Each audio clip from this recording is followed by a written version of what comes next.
Halo dokter dan teman-teman semua, kami dari SGD A5 dan B5 akan mempresentasikan hasil BCS kami di Puskesmas Mengui 2 Badung.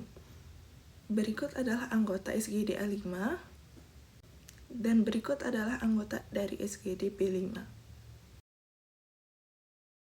Baik, sebelumnya perkenalkan nama saya Kadek Mila Novita Kumala Astagina dengan 3 digit NIM terakhir 044. Saya dari SGD A5. Di sini saya akan mempresentasikan tentang profil umum Puskesmas dan juga area pelayanan dari Puskesmas Mengui 2. Puskesmas Mengui 2 merupakan puskesmas induk yang berlokasi di wilayah Banjar Gunung Pande, Desa Tubak Bayuh, Kecamatan Mengui, Kabupaten Badung dengan batas wilayah meliputi Desa Penarungan di utara, Kelurahan Sepidi di timur, Laut di selatan, serta Kabupaten Tabanan di barat. Puskesmas ini memiliki visi terwujudnya masyarakat sehat yang mandiri di wilayah kerja UPTD Puskesmas Mengui 2 untuk mendukung tercapainya kecamatan sehat, yang dijalankan melalui misi memberikan pelayanan manajemen yang berkualitas, pelayanan kesehatan yang merata, adil dan bermutu, serta menjalin kerjasama lintas sektor sambil mengoptimalkan potensi masyarakat.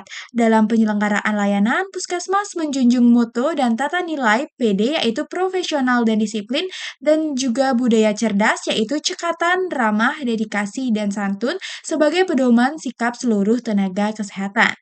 Strategi pelayanan yang diterapkan berfokus pada peningkatan mutu pelayanan, penguatan kerjasama lintas sektor, dan juga pemberdayaan masyarakat.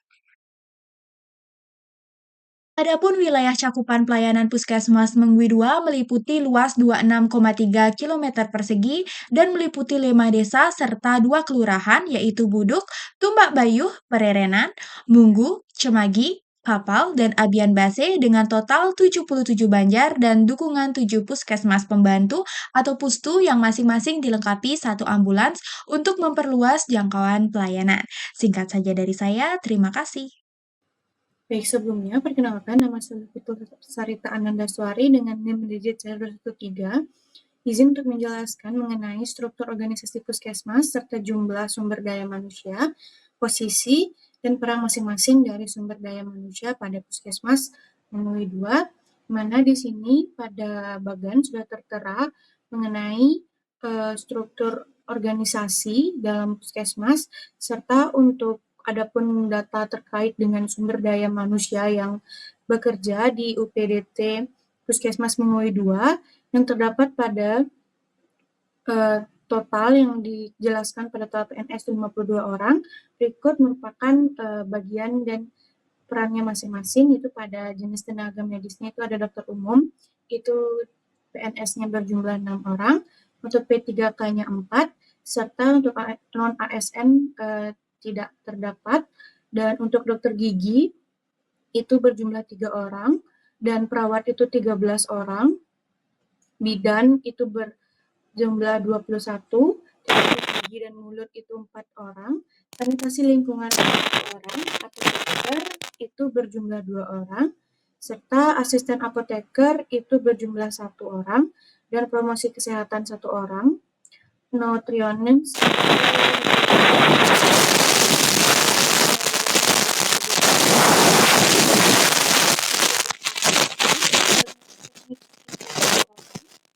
lalu operator layanan operasional itu yang merupakan non-ASN. Lalu pengadministrasian perkantoran itu berjumlah 54 orang, dan administrasi kesehatan itu 1 orang, serta yang terakhir itu penata layanan operasional itu berjumlah 34 orang, dengan total keseluruhan itu 52 orang, total keseluruhan dari PNS-nya itu 52 orang, untuk P3K 184 orang, di mana di sini termasuk dengan paruh waktu 1 orang, dengan non-ASN dengan kontrak itu 1 orang.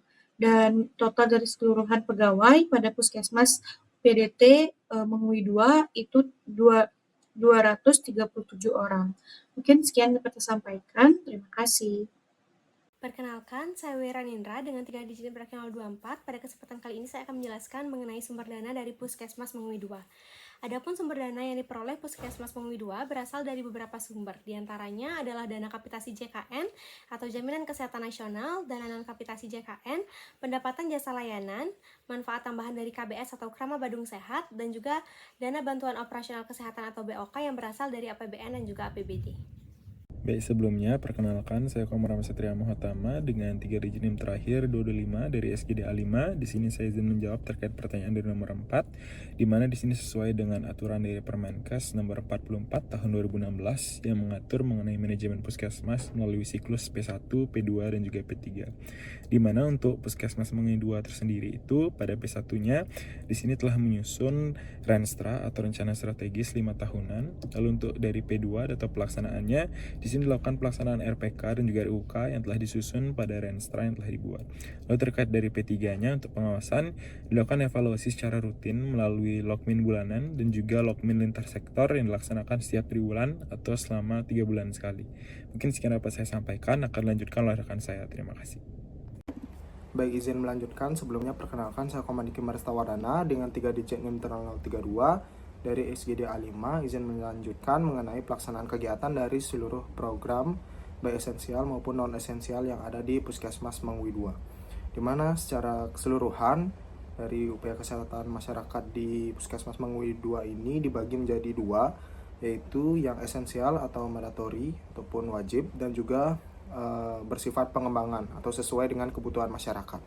Dimana untuk contoh-contoh programnya sendiri, untuk program yang esensial itu meliputi promosi kesehatan, kesehatan lingkungan, KIA dan KB, gizi, pencegahan dan pengendalian penyakit, serta keperawatan kesehatan masyarakat atau Perkesmas. Sedangkan untuk UKM yang bersifat pengembangan itu mencakup upaya kesehatan jiwa, kemudian pelayanan kesehatan tradisional komplementer, upaya kesehatan usia lanjut, upaya kesehatan dan keselamatan kerja, upaya kesehatan indera, upaya kesehatan gigi dan mulut, serta upaya kesehatan olahraga. Di mana seluruh pelaksanaan program tersebut bersifat terpadu dan berkelanjutan dengan pendekatan promotif, preventif, kuratif, dan juga pembinaan. Di mana kegiatan ini dilakukan di fasilitas puskesmas maupun di komunitas seperti di sekolah, di banjar maupun di tempat umum. Untuk metode pelaksanaannya meliputi penyuluhan dan juga edukasi, kemudian pemeriksaan dan monitoring kesehatan, serta pembinaan dan juga kunjungan rumah. Semua program ini dijalankan secara terstruktur dan juga sesuai dengan prioritas, melibatkan tenaga kesehatan yang relevan dan koordinasi dengan masyarakat. Kemudian program juga dilaksanakan secara fleksibel namun tetap terencana dan juga terdokumentasi untuk mencapai cakupan pelayanan yang merata dan juga menyeluruh. Mungkin sekian dari saya, akan dilanjutkan oleh teman saya. Terima kasih. Perkenalkan, nama saya Komayu Trinanda Putri Lantari dengan 3 digit terakhir 068 selaku perwakilan dari SGD A5. Izinkan saya untuk menjawab terkait dengan soal berapa banyak pasien yang mengunjungi puskesmas setiap hari, kasus apa yang biasa datang ke puskesmas, dan kasus apa yang harus dapat ditangani oleh puskesmas. Di sini berdasarkan hasil survei yang telah kami lakukan di Puskesmas Mengui II, ternyata jumlah kunjungan pasien dalam satu hari itu rata-rata sekitar 100-120 pasien. Kemudian untuk kasus yang biasa datang ke puskesmas, ini merupakan kasus hipertensi esensial dan juga diabetes, dan ada banyak juga kasus-kasus lainnya. Yang mana di setiap bulannya, dari Puskesmas Mengui II melakukan pencatatan terkait dengan 10 jenis penyakit terbanyak yang datang. Pada bulan September 2025, 10 penyakit terbanyak itu berupa hipertensi, akut faringitis, akut vasofaringitis, fever unspecified, kemudian ada gigitan hewan penular rabies, open wound, diabetes mellitus, infaksi dari Piadacia rumen, disturbance in tooth eruption, dan juga myalgia. Lalu untuk kasus apa yang harus dapat ditangani oleh puskesmas, di sini merujuk pada JKN, yang mana dari JKN ini terdapat adanya sebanyak 144 jenis penyakit yang harus dapat ditangani oleh puskesmas yang mencakup daripada jenis penyakit menular, tidak menular, atau penyakit infeksius atau tidak infeksius, kemudian juga penyakit degeneratif dan juga penyakit jiwa serta kecelakaan. Baik, di sini saya akan menjelaskan mengenai bagaimana cakupan jaminan kesehatan nasional di puskesmas.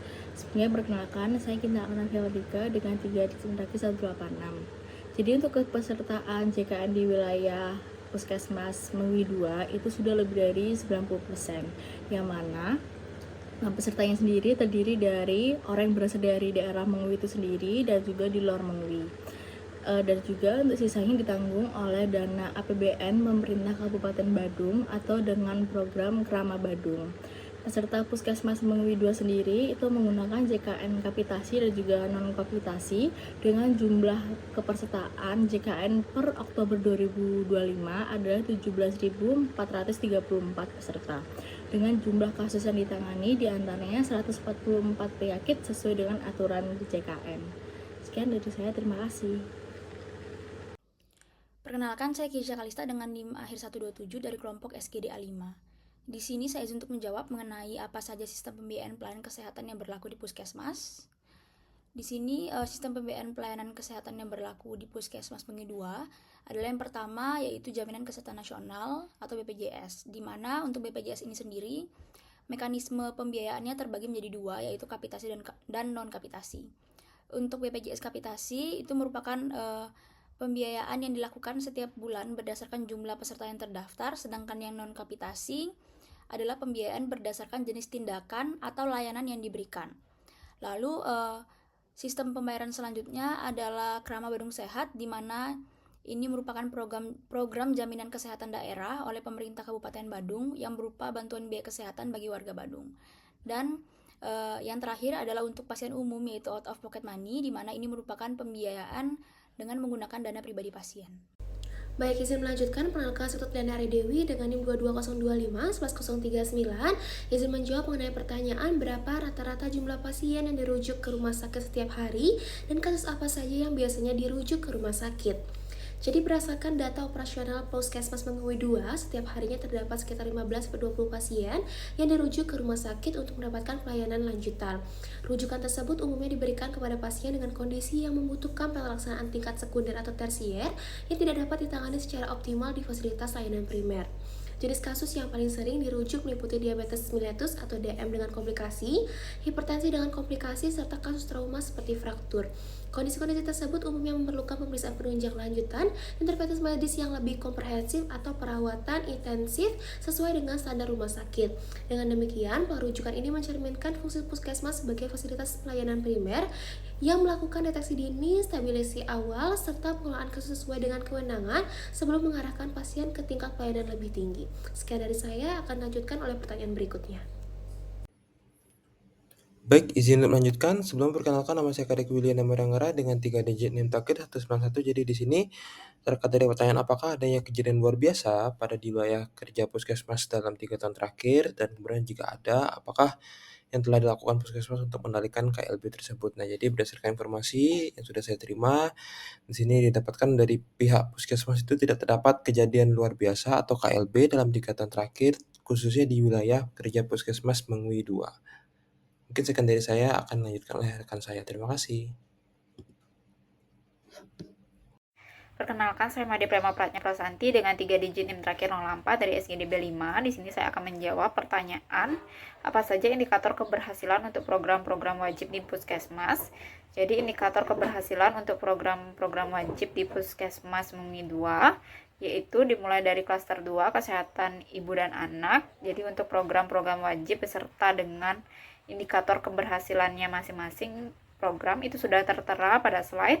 Untuk contohnya yaitu program pelayanan kesehatan anak dengan beberapa indikator keberhasilannya, yaitu persentase kunjungan neonatus lengkap, kemudian ada persentase bayi baru lahir mendapatkan pelayanan SHK atau screening hipotiroid kongenital, dan ada juga persentase bayi baru lahir prematur dan indikator-indikator lainnya.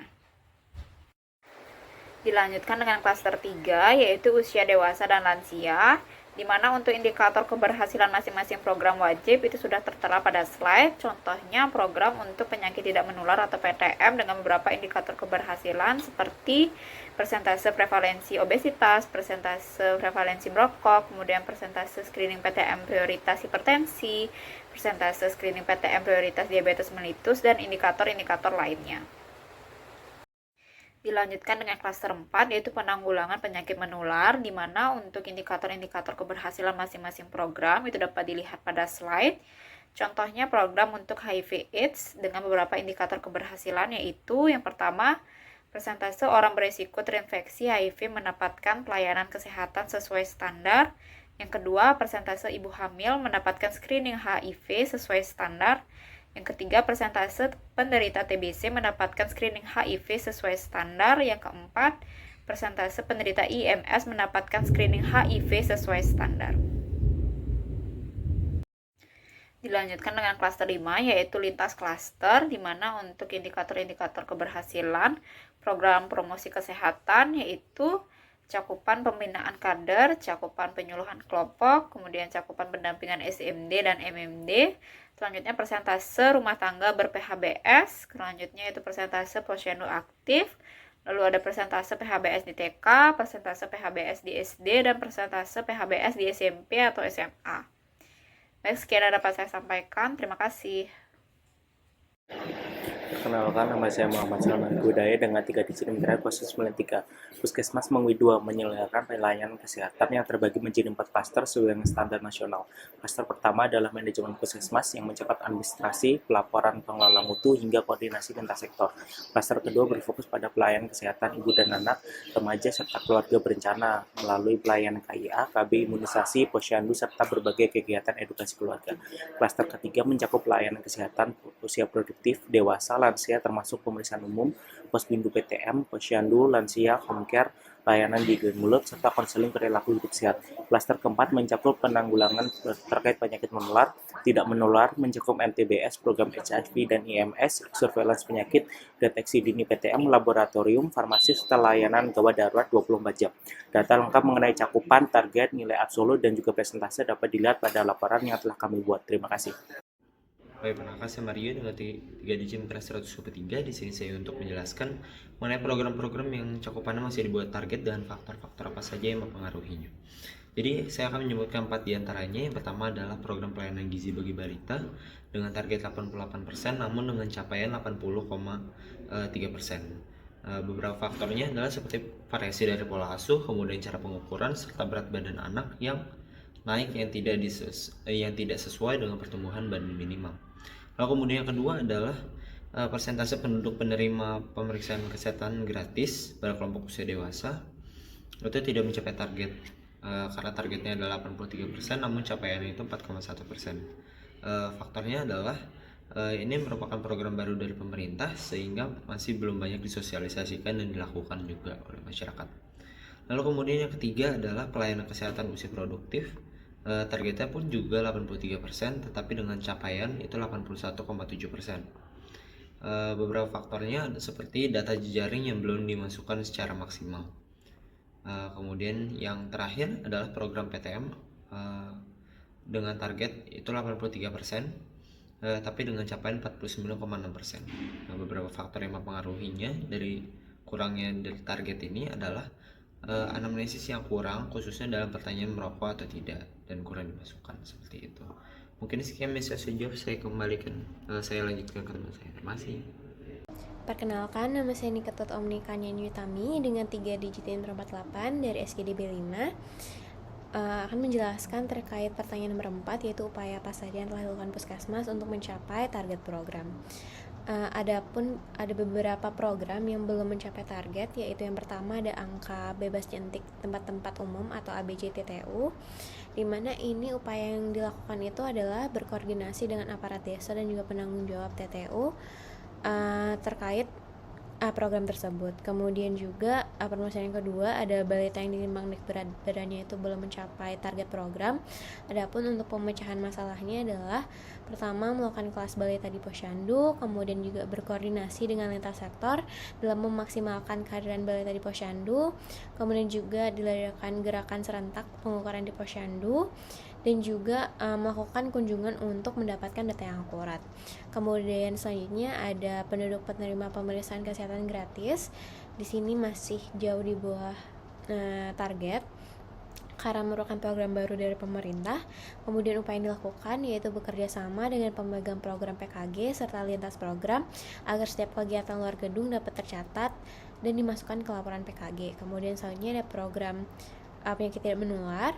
Di sini pengisian anamnesis itu belum optimal dan juga belum ditaruh dari status merokok. Pasien itu belum terisi oleh petugas, jadi pemesan masalahnya itu menginformasikan dan mengingatkan ke seluruh petugas layanan, khususnya pada pasien usia lebih dari 40 tahun untuk memastikan pengisian amnesis dilakukan secara lengkap, termasuk status merokok dan juga anjing, panjang banget. Selamat pagi dokter, perkenalkan saya Michael Jonathan Ray dengan 3 digit NIM terakhir 182. Izinkan saya untuk membahas tentang indikator kesehatan di wilayah kerja puskesmas, mulai dari nomor yang pertama, yaitu berapa jumlah penduduk di wilayah kerja puskesmas, dan bagaimana rasio jenis kelaminnya, serta bagaimana komposisi umur penduduknya. Jadi wilayah kerja puskesmas Mengui 2 itu memiliki jumlah penduduk sebanyak 48.324 jiwa, dengan rasio jenis kelamin yang relatif seimbang, yaitu 1,0004, di mana komposisi 51,1% adalah laki-laki dan 49,9% adalah perempuan. Sekian dan terima kasih. Perkenalkan, nama saya Nesa Hairaini dengan 3 digit NIM terakhir 156. Saya akan menjelaskan tentang komposisi umur penduduk Puskesmas Mengui 2. Di Puskesmas ini paling banyak berada pada usia produktif, yaitu sekitar 70% dari total penduduk. Kelompok terbesar adalah usia 25-29 tahun.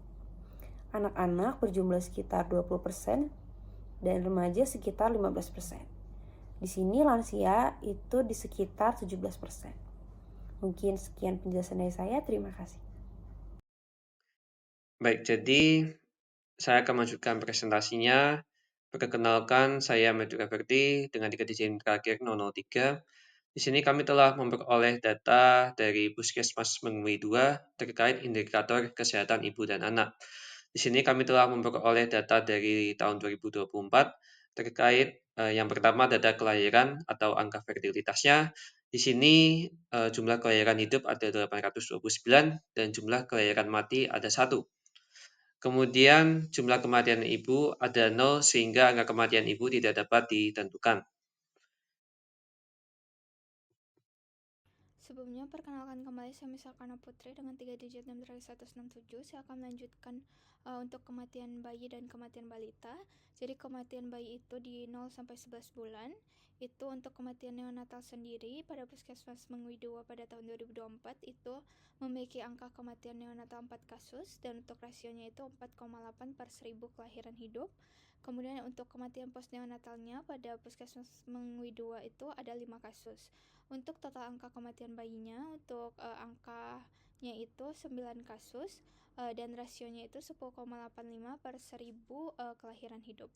Dan dilanjutkan ke kematian balita. Jadi balita itu di usia 12-59 bulan dengan tidak ada jumlah kematian yang ada di Puskesmas Mengui 2.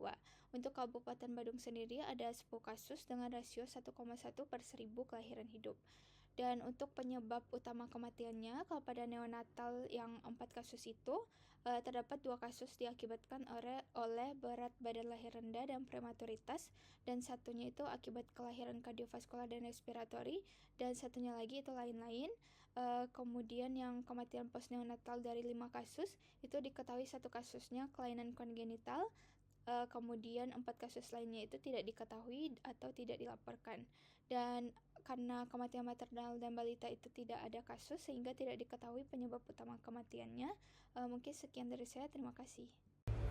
Perkenalkan, saya Natasha Paramatia Putri dengan 3 digit NIM terakhir 111. Saya akan menjelaskan mengenai 10 penyakit terbanyak pada pasien yang mengunjungi puskesmas. Untuk penyakit terbanyak itu setiap bulannya berbeda-beda. Pada bulan September, penyakit terbanyaknya adalah hipertensi, diikuti dengan faringitis akut, nasofaringitis akut, demam yang unspecified, lalu ada gigitan hewan penular rabies, vulnus apertum, diabetes mellitus, impacted cerumen, disturbances in tooth eruption, dan juga mialgia. Sedangkan pada bulan Oktober untuk penyakit terbanyaknya adalah faringitis akut, hipertensi esensial, common cold, gigitan hewan penular rabies, demam, vulnus apertum, mialgia, diabetes mellitus, gingivitis kronis, dan juga ISPA.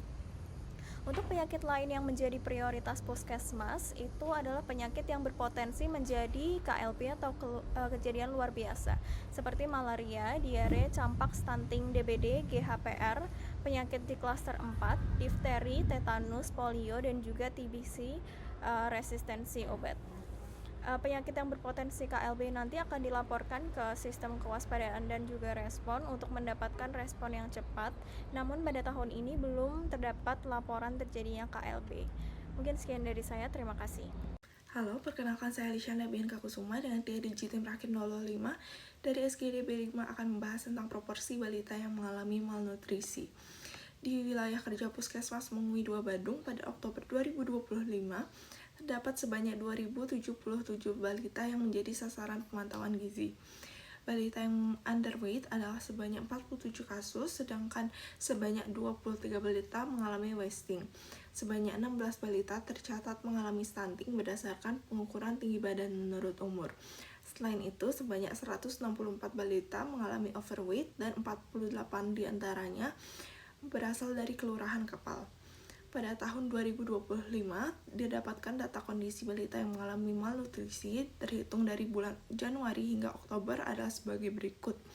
Balita yang mengalami berat badan kurang sebanyak 47 kasus. Balita yang pendek atau stunting berjumlah 52 kasus.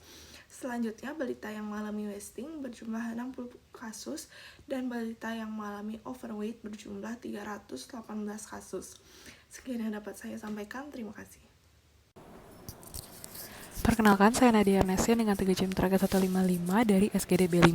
Jadi dari Puskesmas Mengui 2 Badung sendiri telah menerapkan integrasi layanan primer atau yang biasa disebut dengan ILP, yang merupakan sistem baru yang diterapkan untuk mengintegrasikan layanan UKM dan UKP untuk meningkatkan layanan kesehatan primer yang komprehensif dan berkualitas di setiap tahap kehidupannya. Sistem ILP ini merupakan penggabungan antara pola pelayanan UKM atau upaya kesehatan masyarakat dan juga UKP atau upaya kesehatan perseorangan sebelumnya.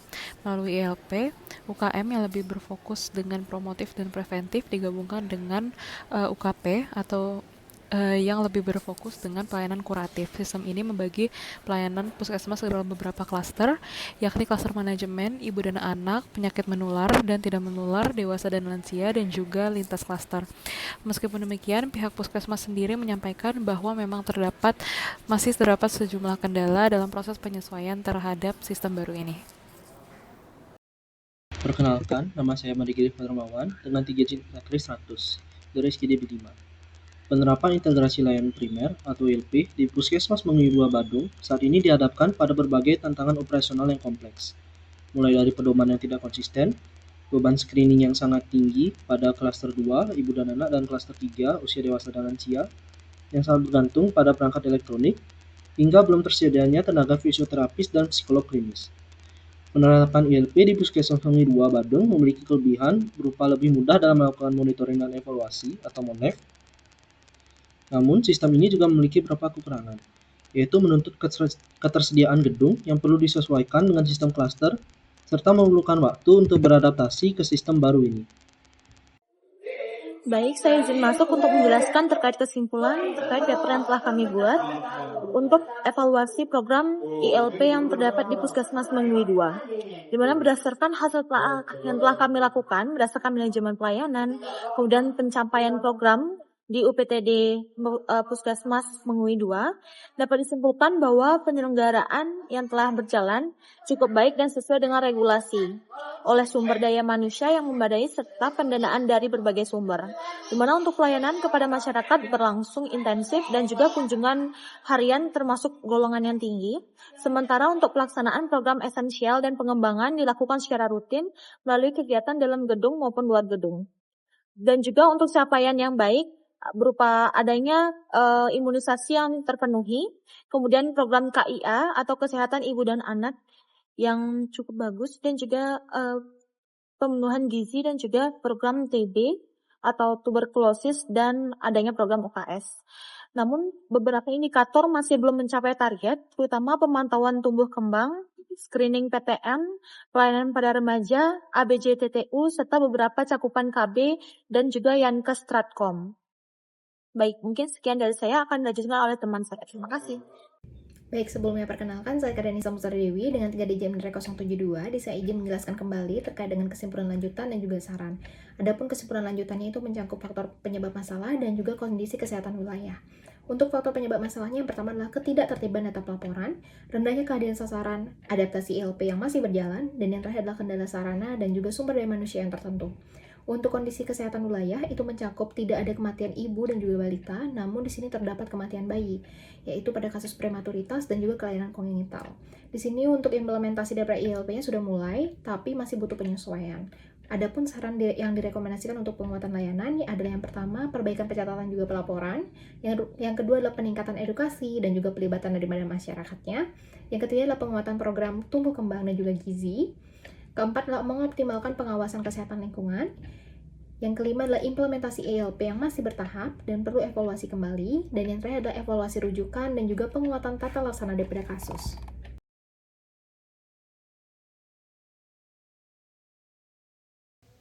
Sekian presentasi dari kami, SGD A5 dan B5. Terima kasih.